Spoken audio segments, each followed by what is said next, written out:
এই কারণেই তো আমি এমপি, এই কারণেই তো আমার এরা 1 লাখ ভোট বেশি দিয়ে আমারে পাশ করাইছে।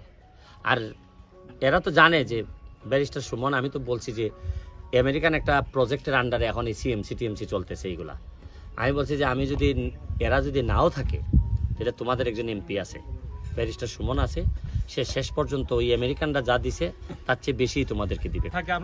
না হইছে মনে হয় তোমরাও চাইতেছ, তোমরাও শিক্ষিত বিক্ষিত বা সবকিছু মিলাইয়া সব বাইরে গেছি গিয়া বাপতাছে বুড়া বুড়ি আমরা যেখানেই দিয়ে দিল ওই পানসরের মতন ওই যে একটা রুম কইরা এখানে থাকতো মইরা যাবো এখানে থাকবো। আমরা তো প্রকৃতি বান্দর সাথে সাদের সাথে আমরা ওই রাসেল বাইবার সাথে থাকি ঘুমাই অভ্যাস আমরা।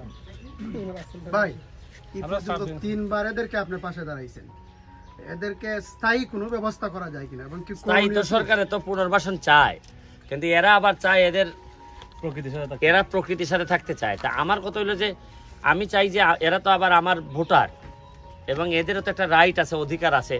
আমি চাইতেছি যে এদের যেন অধিকার খর্ব না হয়, সরকারের যেভাবে যেটা চাচ্ছে এটা যেন অধিকারের সাথে একটা ব্যালেন্স হয়।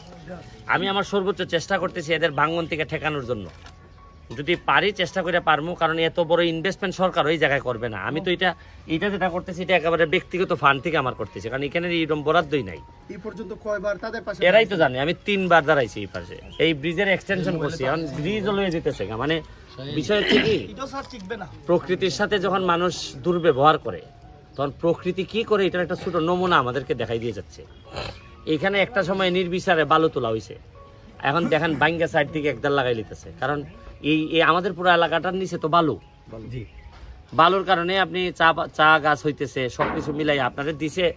আপনারা প্রকৃতি আমাদেরকে অনেক সম্পদ দিছে, কিন্তু প্রকৃতি আমাদেরকে সবগুলারে মানুষ দেয় না, কিছু অমানুষও দিছে, যার কারণে এই অমানুষরা করতেছে কি প্রকৃতিটারে একেবারে নষ্ট করে দিচ্ছে।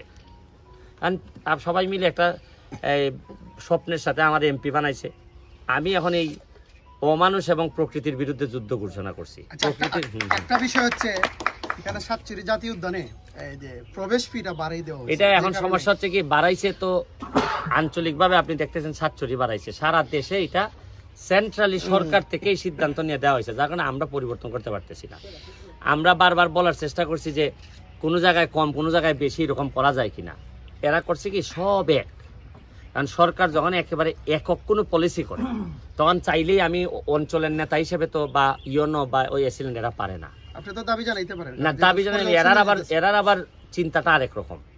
এরার চিন্তা হইলে আপনি চিন্তা করতেছেন যে এখানে পর্যটক আসবে, এরার কত হইলো পর্যটক যত কম আসে ভালো, কারণ প্রকৃতিটা নষ্ট হবে কম।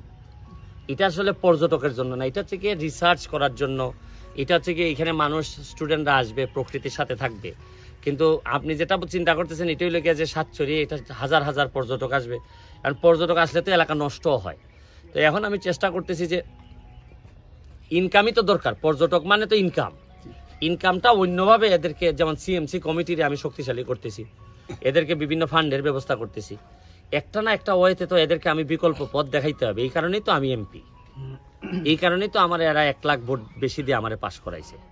আর এরা তো জানে যে ব্যারিস্টার সুমন, আমি তো বলছি যে আমেরিকান একটা প্রজেক্টের আন্ডারে এখন এই সিএমসি টিএমসি চলতেছে। এইগুলা আমি বলছি যে আমি যদি এরা যদি নাও থাকে, এটা তোমাদের একজন এমপি আছে, ব্যারিস্টার সুমন আছে, সে শেষ পর্যন্ত ওই আমেরিকানরা যা দিছে তার চেয়ে বেশি তোমাদেরকে দিবে, কম দিবে না। এমপি ব্যারিস্টার সুমনের সকল আপডেট নিউজ সবার আগে দেখতে ব্যারিস্টার মিডিয়া চ্যানেলটি সাবস্ক্রাইব করে আমাদের সাথে থাকুন। ধন্যবাদ।